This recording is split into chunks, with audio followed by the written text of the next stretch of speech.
What if I told you that you've been in a divine dialogue with the universe your entire life?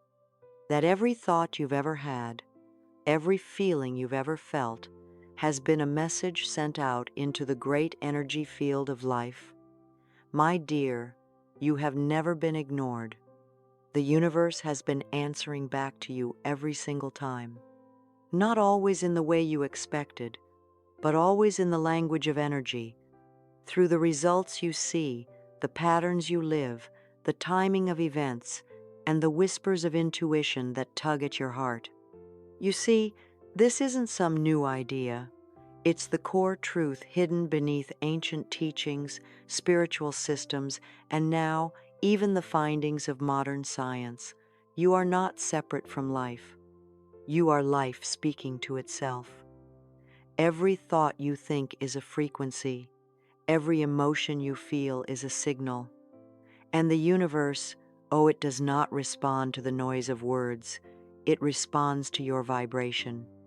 But here's what breaks my heart: so many beautiful souls speak about what they want, but they send out signals of fear, signals of doubt, signals of not enough. They say, I want abundance, but they feel lack. They say, I want love, but they expect abandonment. They say, I want success, but deep down they fear being seen. And what does the universe do? It lovingly reflects back the vibration, not the vocabulary. Because it doesn't listen to begging, it listens to embodiment. So today, we begin a new practice, one of conscious alignment. One where your thoughts, your emotions, your body, and your choices all send one powerful, clear, loving signal to life: I am ready. Let's begin with the most powerful tool you have: your attention. You may not have realized it, but your attention is not innocent. It is not passive. It is not harmless. It is a sacred wand, and with every wave of its focus, it gives permission to multiply. My darling, what you look at with focus, you build. Every time you replay that old heartbreak in your mind, you are not remembering, you are recreating. Every time you spiral into worst-case scenarios, you are not just worrying, you are wiring those possibilities into your field. The mind thinks it is protecting you, but what it's really doing is broadcasting a reality you don't want. And the universe, it doesn't judge. It doesn't say, oh, she didn't mean it. It simply responds with pure, unconditional precision. That is why overthinking isn't just mental. It is energetic. When you fixate on fear, you are casting a spell. When you doom scroll and call it staying informed, you are injecting your nervous system with disempowerment. When you rant silently in your mind over something unjust, you are sending that pattern deeper into your signal, and the question becomes not, am I manifesting? But, what am I funding with my sacred energy? You see, your focus is the currency of creation. It is worth more than gold. But what are you spending it on, my love? Most people feel stuck not because they lack potential, but because they lack precision. They lack focus, not the shallow kind, the deeply intentional kind, not out of desperation, but out of command. When I began learning to focus deliberately, everything in my life shifted, not because I worked harder, but because I became more aligned. The moment you begin choosing your focus with love, with clarity, with certainty, you stop begging the universe and start instructing it. You stop hoping and start knowing. You begin speaking not in wishes, but in resonance. And the universe, which has always been listening, hears your new frequency and adjusts everything accordingly. This is why you must be so mindful of the words you speak about your life. Saying, I will be happy one day, may seem innocent, but do you know what it actually broadcasts? I am not happy now. Saying, I will be successful soon, tells the universe, I am unsuccessful now. And it listens. It echoes back that reality because it lives in the present moment. The universe does not speak the language of later. It only responds to now. So if you want something to arrive, you must feel it now. If you desire joy, embody it today. If you seek abundance, radiate it this moment. Not someday, not when the stars align. Right now, within the temple of your body, in the tone of your voice, in the way you move, breathe, and look at the world. You don't manifest what you say you want. You manifest what you feel is safe to receive.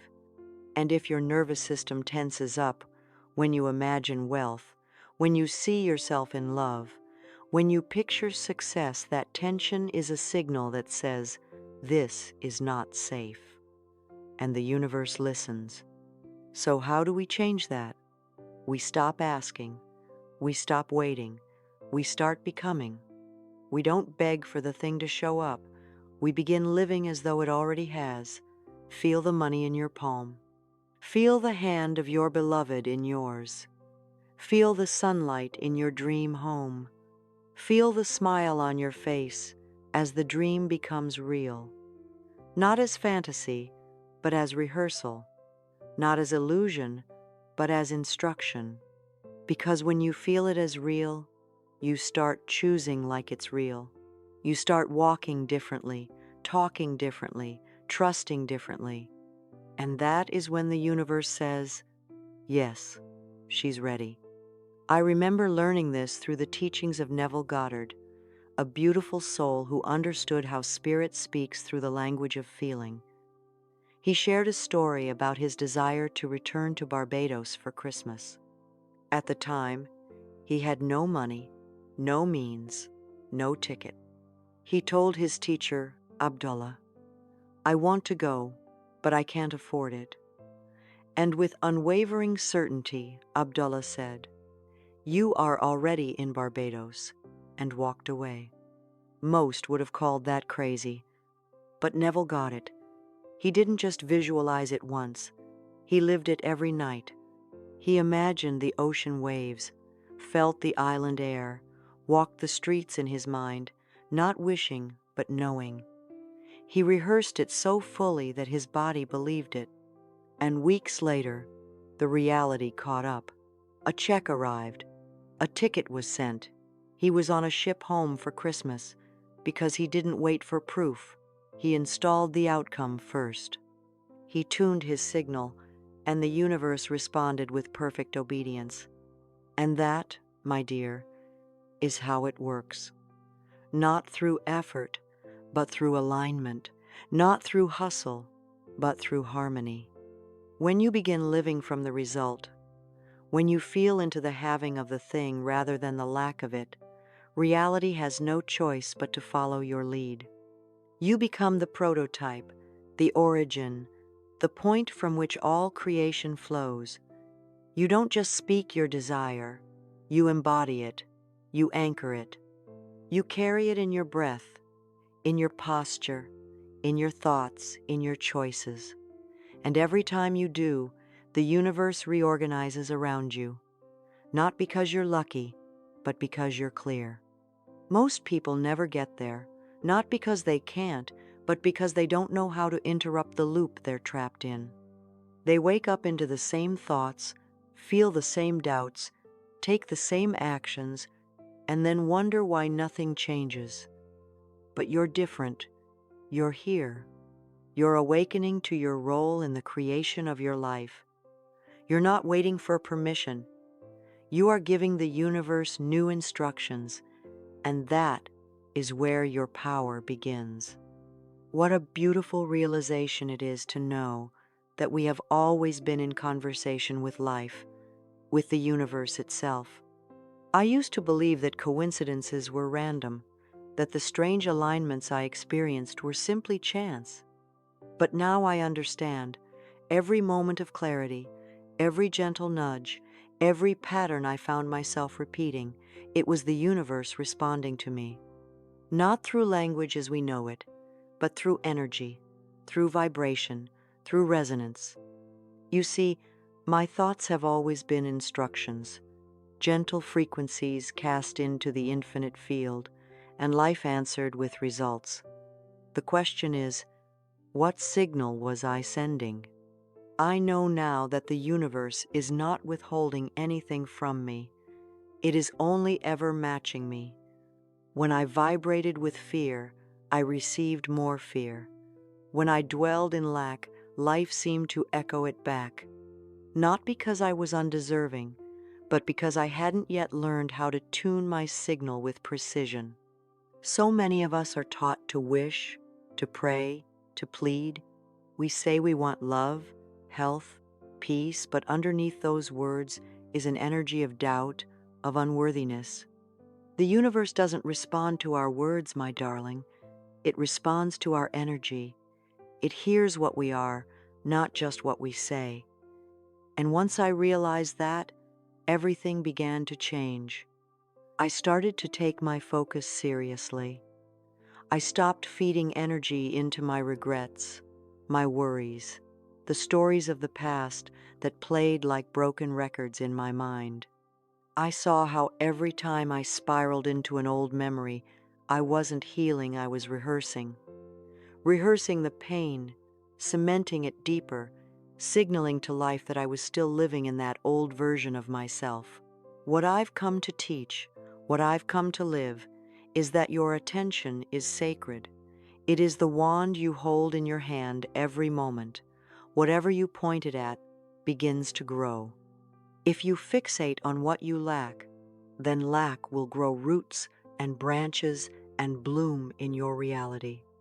But if you gently turn your attention toward the life you desire and feel the joy of it as if it were already yours, then you begin to create it not someday, but now. Because now is the only moment the universe understands. It does not speak in tomorrows. It only echoes what you are being right now. I remember the first time I stopped saying, "I will be," and began declaring, "I am." It felt bold, almost rebellious. I am healthy. I am loved. I am prosperous. I am safe. At first, my mind protested. It whispered, "But you're not yet." But I knew better. I knew that if I waited to feel it until I had it, I would wait forever. So I chose to feel it first. And as I did, life began to shift. It was subtle at first, a kind word from a stranger, a surprise check in the mail, a moment of peace where anxiety once lived. But then, it became undeniable. The more I lived as if, the more it was. I think often of Neville Goddard's story, how he slept in the feeling of Barbados until it became his reality. That wasn't fantasy. That was resonance. He understood, as I do, that we must embody the outcome before we see it with our eyes. The universe doesn't wait for physical proof to begin orchestrating our desires. It begins when our frequency aligns. And that alignment doesn't come from wanting, but from becoming. I would close my eyes and feel the love in my life before it arrived. I would breathe in the scent of my ideal home, feel the smoothness of the countertops beneath my hands. I would walk through my future with joy, as if it were already here, because in truth, it was. And as I did, my decisions began to reflect that new vibration. I no longer accepted the scraps of affection, the crumbs of opportunity, the low offers from life. I knew what I was worth, because I had felt it. And the universe, dear friend, cannot ignore someone who lives in truth. It bends, it reorders, it delivers, not as a reward, but as a mirror. But we cannot create from a chaotic field. We must become clear vessels. Most people wake up and instantly tune their energy to noise scrolling, comparing, reacting. They begin their day already in the past, running on thoughts that are not even theirs. I used to do that too, until I learned that the first moments of the morning are sacred. They are when your mind is most receptive, your frequency most pliable. So I stopped touching my phone and started touching my truth. I stepped into the sun, felt the light on my skin, and whispered thank you. I breathed in possibility. I fed the birds. I wrote down what I was creating, not hoping for, but claiming. We have to remember, we are not victims of life. We are its sculptors, and the tools we use are our attention, our emotion, and our embodiment. When I started giving my energy only to what I wanted to grow, the weeds of worry began to die. When I stopped rehearsing failure and started visualizing peace, life began to feel softer, more magical. Not because the world changed overnight, but because I did, and the world, always obedient, followed. Now, I don't just speak my affirmations. I breathe them. I walk them. I become them. If I say I am abundant, I do something that makes me feel abundant. I light the candle. I wear the dress. I bless the bill and pay it with joy. This isn't pretending it's participating. It's aligning my nervous system with the outcome I desire so deeply that the universe has no choice but to reflect it back. I no longer wait for proof. I create it. One thought, one breath, one choice at a time. You see, it's not enough to know. You must embody. You must move your body like you belong in the dream. Speak like it's already yours. Treat your desires like honored guests, not distant strangers. Because when you do, when you live as though you're already there, the path begins to rise to meet you. Opportunities unfold. People show up. Timing aligns. And you find yourself in places that once lived only in your heart. So I invite you now, not to hope, but to become, not to ask, but to radiate, to live each day not from fear or delay, but from love and alignment. That is the path, that is the power, and it is already yours. There is no separation between what you desire and what already belongs to you. The only gap that exists is the one created by old patterns, old fears, and the illusion of delay. I want you to know this. Every time you visualize something as yours, you are not asking for it, you are remembering it. You are reclaiming what has always lived within you. That vision of love, of abundance, of ease and joy, it didn't come from nowhere. It is the deepest truth of your soul, reminding you what's possible when you stop resisting.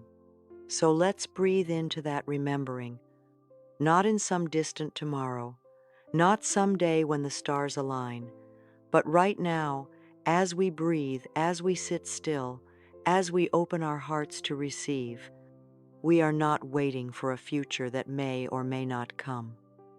We are stepping into the eternal now, the only moment the universe understands, the only moment in which miracles are born. You see, my sweet one, every time you say, I will be happy when, the universe hears, I am not happy now. And it responds in kind, giving you more of the same. But when you say, I am joyful now, I am at peace now, I am abundant now, something begins to shift, not because you're pretending, but because you're aligning. And alignment is not something you earn, it's something you return to. It's your natural state. The body knows it, the soul remembers it, and the universe responds instantly when you begin to feel your truth again. So don't beg the universe, don't plead, don't perform, simply return to the feeling of having already received. Feel the keys in your hand, feel the smile of the one who loves you, feel the warmth of the home that holds you. Let these feelings be real inside your nervous system. Let your body catch up to what your soul already knows. That's how you shift the signal. That's how you broadcast with clarity, not through words, but through embodiment. The universe speaks energy, not effort. When you live from that state, life begins to reorganize itself around your knowing. Not your wishing, your knowing. You become the version of yourself that no longer chases, because what you desire is already magnetized to you. You become the living answer to the question you once asked. And reality begins to soften around you, to dance with you, to move in your favor because you've finally stopped resisting who you truly are. But if you keep looping in patterns of not yet, then not yet becomes your permanent address. So many beautiful souls stay stuck not because they are powerless, but because they are living on pause, waiting for permission to begin. I want you to know, you don't need to be more healed, more ready, or more deserving. You already are. What you need is to feel it, act from it, and trust it even when your eyes can't yet see it. The universe doesn't operate by logic. It doesn't wait for your bank account to match your vision board. It responds to your vibration, to the frequency you hold in your heart, in your choices, in the way you greet the world each day. And every small act that comes from that frequency sends ripples into the field. It begins recalibrating reality, not because you forced it, but because you aligned with it. So the real question isn't, how do I get what I want? But, can I allow myself to become the version of me who already has it? That's where your power lives. That's where creation begins, not in striving, but in surrender. Not in trying to manifest something outside of you, but in becoming the signal that calls it in naturally. You don't have to hold it all together to receive. You don't need perfect thoughts or perfect habits. You need honesty. You need willingness. You need presence. The universe doesn't require performance. It asks for truth. And when your truth is, I'm ready to feel it now, then life has no choice but to rise and meet you. Keep breathing into the now. Keep tuning into the version of you who walks with grace, speaks with certainty, and rests in the knowing that everything is already unfolding. When doubt rises, and it will greet it with compassion, not resistance. Doubt is not a sign that you've failed. It's a signal to come back to your breath, your body, your inner home. No storm can unmake the sky, and no thought can override the truth of who you are unless you let it. You are the creator. You are the vessel. You are the signal and the source. And every moment you remember this, you reclaim the world your soul came here to build. When I began to live in this way, not someday, but today, I noticed how differently life responded to me. Not in dramatic bursts or sudden fireworks, but in gentle ways at first. A door that stayed open just long enough. A conversation that shifted something deep inside. An inner calm where there used to be panic. I no longer mistook these signs as coincidence. I recognized them for what they were. Reflections of a new signal I was finally embodying. You see, there was a time when I thought manifesting required effort, that I had to work harder, try more, repeat affirmations like a chant until something cracked open. But now I understand, deeply and without doubt, that the universe doesn't reward force. It flows to ease. It responds to clarity. And clarity doesn't mean perfection, it means alignment. It means I've chosen to clean the noise from my thoughts and feed the soil of my spirit instead. So, I began tending to that inner garden every single day. I nourished it not just with good intentions, but with good fuel, food from the earth, movement that reminded me I had a body, not just a mind, stillness that allowed space for receiving. I realized that I could not continue feeding myself worry and expect to bloom into peace, that my vibration wasn't just a spiritual concept, but a physical truth, that how I moved, what I ate, how I breathed, it all contributed to the frequency I sent out into the field. My body is not separate from my spiritual journey. It is the vessel, the conductor. It is where I feel safety or the lack of it. And so I began to treat it with reverence. I walked barefoot in the grass when I could. I faced the morning sun and thanked it. Not because someone told me it would raise my vibration, but because I felt the difference. I felt myself come back into coherence, body, mind, and energy in harmony. And when that happened, the universe heard me louder. Not because I shouted, but because I was finally tuned. I also made space to hear myself, to hear that quiet knowing that had always lived beneath the noise. I stopped giving so much airtime to the voices that made me shrink. I stopped doom scrolling through chaos and started soul scrolling through clarity. I asked myself daily, what am I feeding today? And with each conscious choice, I reclaimed energy that had been leaking into places that didn't serve me. And from that clarity, I began to act, not someday, but now. I didn't wait for the courage to be fully built. I stepped with the shaky legs of someone learning to trust again. I took aligned action, even if it was small. I bought the journal that felt like a declaration. I spoke my desires out loud in the mirror and meant them. I changed the way I introduced myself, the way I walked into a room, the way I took up space, not to pretend, not to prove, but because I was finally becoming the version of myself who knew she was worthy of being here. There is so much power in action, but only when it is rooted in truth. You do not need to do more to be worthy. You only need to choose differently. Choose what supports you. Choose what reflects who you are becoming. Choose what nourishes your field, not what dims your light. The world is already full of distractions trying to steal your energy. You don't need to give it away willingly. Reclaim it. Protect it like the sacred force it is. Because your attention, your focus, your emotion, these are currencies in the universe. What you pay attention to, you fund. What you feel, you fuel. What you affirm with action, you command into being. And the more consistently you do it, the more responsive reality becomes.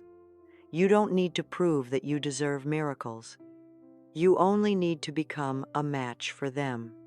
And so I wake each morning not to chase the future, but to live in the frequency of the life I've already claimed. I eat to nourish my energy. I move to circulate it. I breathe to stabilize it. I speak to amplify it. I rest to receive more of it. Every part of my day becomes part of my signal. And the universe, my beautiful partner in creation, continues to reflect it back in ways that remind me, this is real, this is working, I am safe to believe again. The more I allowed myself to feel into alignment, the more I realized that my emotions were not the enemy. They were the message. Every sensation within me, whether joy or tightness, was guiding me, always guiding me toward the truth of my energy. So I stopped trying to silence them. I stopped trying to bypass what didn't feel good. Instead, I listened. I softened. I let my feelings speak to me instead of over them. My body has always known what my mind was too afraid to say, and the tightness in my chest when I forced myself to say yes when I meant no, the anxiety that swelled when I ignored my own boundaries, the dread I felt walking into places where my energy wasn't honored. None of that was random. It was intelligence, divine inner wisdom sounding the alarm, lovingly reminding me to return to myself.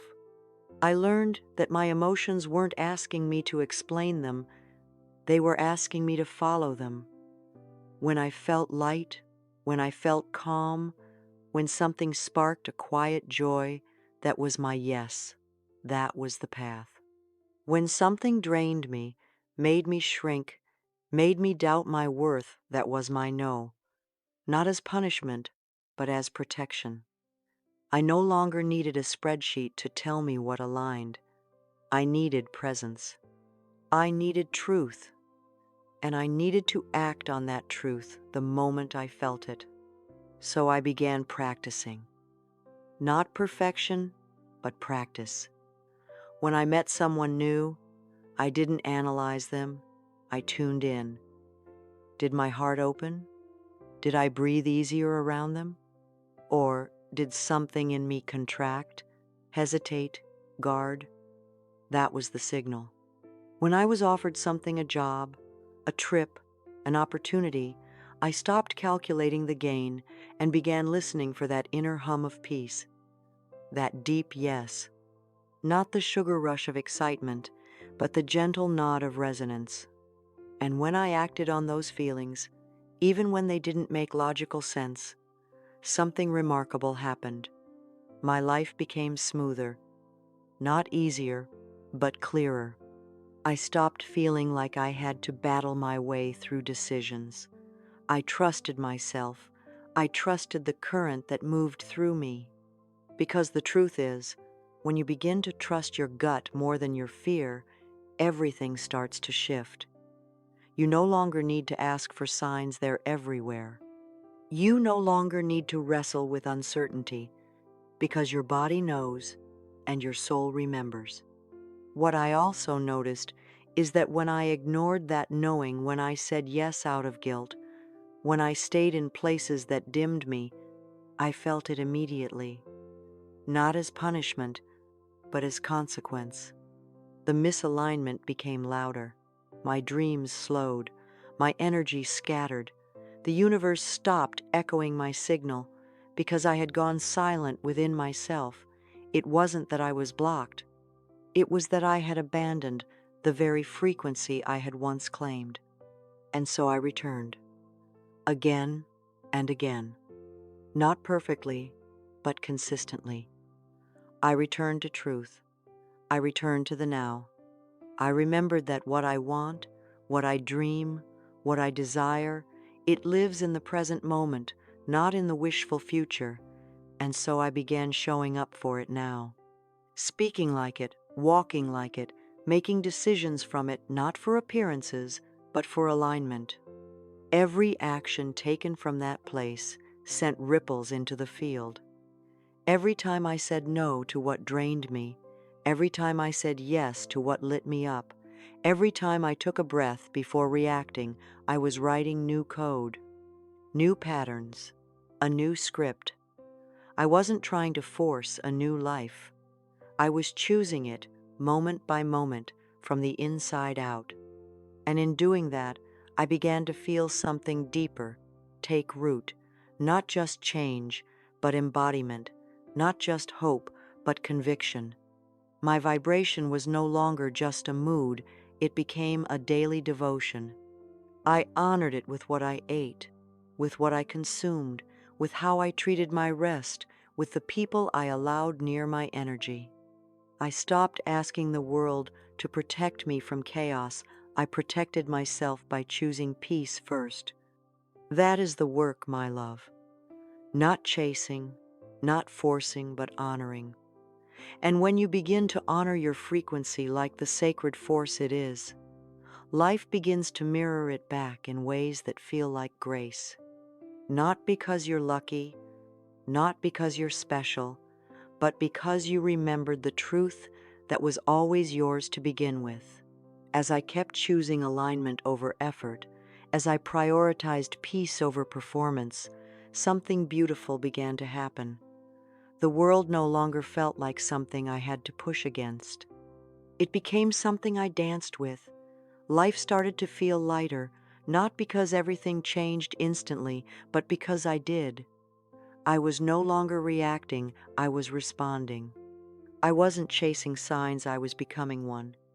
And when I began to see myself that way, as a living signal, as a walking vibration of possibility, I started treating every thought, every word, every small decision as sacred. I no longer asked if the world would give me what I wanted. I asked, am I giving myself what I need to stay in harmony with what I've asked for? Because that harmony is everything. It's the space between wishing and receiving. It's the rhythm of creation itself. And so I took responsibility, not the heavy kind, but the freeing kind. I stopped waiting to be rescued. I stopped outsourcing my clarity. I stopped hoping someone would finally see my worth. I saw it. I named it. I stood in it. And the universe mirrored it back, not as luck, not as reward, but as reflection. I want you to feel this too. You don't have to keep revisiting your pain to prove you've grown. You don't have to carry every lesson like a wound. You can close the chapter. You can soften. You can forgive. Especially yourself. You didn't fail for not knowing. You simply reached the edge of your old awareness, and now you are reaching higher.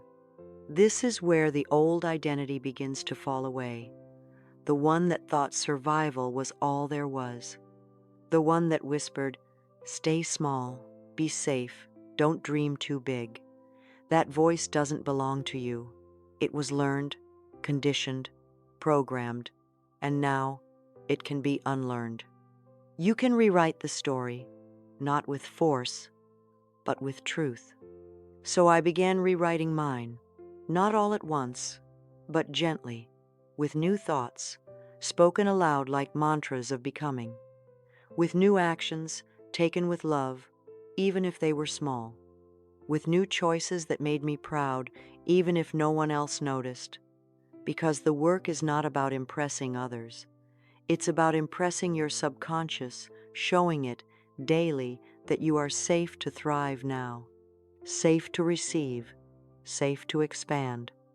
And let me tell you, when your subconscious catches up to the vision your heart holds, you won't need to force results. They will find you. You won't need to chase timelines. Life will move to meet you. Your energy becomes a homing beacon for everything that matches your truth. And this is not fantasy. It is the natural rhythm of a universe that only ever says yes to what you repeatedly claim through your being. So I began to live as if it were already true, not pretending, not faking, but activating, turning on the version of me who no longer negotiated with doubt. The one who trusted the unseen more than the temporary, the one who walked into a room and didn't shrink not because she had all the answers, but because she had finally stopped apologizing for her light. And in doing so, I found that the universe didn't delay. It recalibrated, people shifted, conversations deepened, miracles moved faster. I didn't need to strive. I needed to stay steady. I didn't need to be perfect. I needed to be present, and the more present I became, the more life revealed itself as friendly, responsive, intelligent, and yes, loving. That's the real secret. The universe is not testing you. It's not ignoring you. It's not making you wait. It is simply mirroring your readiness, your clarity, your consistency. And when you become the kind of person who honors her energy as sacred, You become the kind of person who reality listens to. So I say thank you. I say thank you for the hard days, for the broken paths, for the old beliefs that brought me to the edge. Because on that edge, I remembered. I remembered that I've always had the power, not in trying harder, but in softening deeper, in choosing the signal of trust over the noise of fear, in letting go of what never belonged to make room for what always did. And as I do this again and again, life opens, not as a reward, but as a reflection. Because I am no longer waiting for magic, I am living as it. I am no longer praying to be chosen, I am choosing myself. And the universe, in all its loving order, rushes in to echo that choice with grace. Now, as I sit quietly with myself, I no longer beg the universe to hear me. I know it's always listening. What changed is not its willingness, but my frequency, my readiness, my ability to believe that I am already in harmony with what I desire. And this belief, my dear, is not just in the mind, it is in the breath, in the choices, in the way I greet the day. When I rise in the morning and claim my joy before the world can tell me who I should be, I am tuning the instrument of my soul. I am becoming the signal. And in that vibration, life cannot help but respond. I do not need signs. I become the sign. I do not need to control every outcome. I trust the timing because I trust the vibration I am sending. The things that used to make me anxious, will it come? When will it arrive? Am I enough? I release them. Not because they aren't real thoughts, but because they no longer belong in the home I am building within myself. This home is one of truth, of clarity, of peaceful expectation. And in that home, blessings enter freely. So I keep tending this inner space. I nourish it with beautiful thoughts. I clean it with forgiveness. I decorate it with delight. I welcome only the energies that match my peace. And when the world outside feels chaotic or overwhelming, I do not abandon this space. I return to it. I return to breath, to stillness, to the soft voice within that always knows, I am safe, I am guided, I am in the flow of life. And as I protect this inner space, I notice that my outer world begins to match it. I meet people who see me. I attract opportunities that reflect my worth. I find myself in the right place at the right time, not by force, but by frequency. Because when the inside is aligned, the outside follows naturally. Even the moments that once felt like delays or detours now reveal themselves as divine choreography. I understand that nothing is wasted. No experience, no pause, no closed door. It all brought me closer to my knowing. It all helped me remember who I really am, and that remembering that sacred returning is the foundation of true manifestation. I have learned that I do not manifest by wishing. I manifest by becoming the version of me who lives in joy before the evidence appears, who treats her body like a temple because she knows it holds the signal, who takes aligned action not out of fear but out of self-trust, who chooses rest when needed and says no when something dishonors her energy. This is not a performance, this is self-respect. And it is from this place that miracles happen quietly, steadily, almost without fanfare. The call that comes at just the right time, the smile from a stranger that answers an unspoken prayer, the idea that flows in the shower and becomes the solution. I no longer chase these things. I welcome them. Because I know who I am now, and I know the power of my presence. So I live in this presence fully. I walk slower, I breathe deeper, I listen more, I create from inspiration rather than urgency. I speak with intention, knowing that my words carry creative energy. And when fear tries to return, as it sometimes does, I do not judge it. I meet it with compassion. I ask it what it needs, then I remind it gently. We are no longer living in survival. We are safe now. We are supported. We are creating something new. And that newness does not have to be loud or dramatic. It can be soft. It can arrive like a breeze through an open window, like a whisper that says, "You're doing beautifully. I receive that. I let that be enough." I no longer measure my worth by how fast I move or how much I produce. I measure it by how deeply I live, by how clearly I hear my own soul, by how generously I give from a place of overflow. This is the new reality I choose, not one of lack, but of sufficiency, not one of fear, but of calm power, not one of waiting, but of embodying. And the universe, my dear partner in creation, continues to show up for me as I continue to show up for myself. And so, as this energy deepens, as my days feel more like a reflection of my truth and less like a struggle for approval, I realize I have entered a new rhythm of being, one where I no longer need to prove my worth because I live it, one where I no longer ask, "When will it happen?" but instead whisper, "Thank you, it is already here." And I say this not from delusion, but from devotion, from the knowing that everything I align with internally must express itself externally in time, because that is the natural law of this abundant, generous universe. I feel more guided now than ever, not because I know every step in advance, but because I trust that the next one will reveal itself when I'm ready, and I've stopped trying to outrun my timing. I've stopped rushing into the future, believing that happiness lives out there.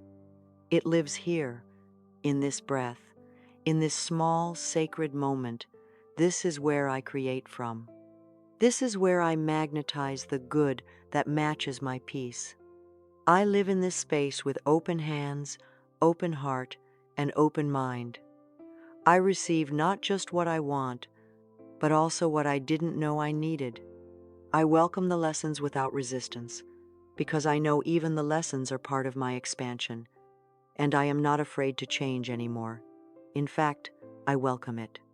Because every time I shed an old story, every time I let go of who I no longer need to be, I make space for more light to enter. I become clearer, stronger, softer, wiser. My dear, this is the gift of returning to your power. It doesn't come with force or fight.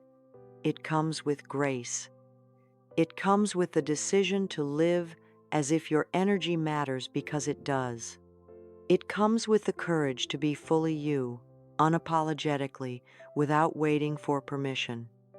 It comes when you stop rehearsing the pain and start rehearsing the peace. So I live now in communion with the unseen. I co-create with life, not from a place of desperation, but from joy, from the sacred knowing that my vibration is my offering, my actions are my signal, my choices are my commands, and the universe, faithful and loving as always, reflects it all back, not just eventually, but constantly. Every moment is feedback, every moment is a mirror. And so I continue to choose with love. I continue to align with truth. I continue to walk gently, yet powerfully, in the direction of my becoming. Because I am not becoming someone new, I am returning to who I've always been, beneath the noise, beneath the fear, beneath the programming. And now, with each breath, each word, each step I remember,